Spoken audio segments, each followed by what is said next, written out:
Welcome to CM times.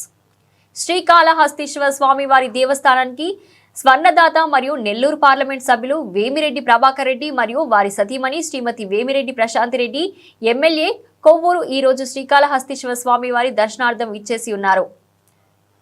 వారిని దేవస్థానం కార్యనిర్వహణ అధికారి బాపిరెడ్డి ఆలయ మర్యాదలతో ఆహ్వానించి వారికి రాహు కేతు పూజ, దర్శనము మరియు వేద ఆశీర్వచనము, తీర్థ ప్రసాదాలు ఏర్పాటు చేయడమైనది.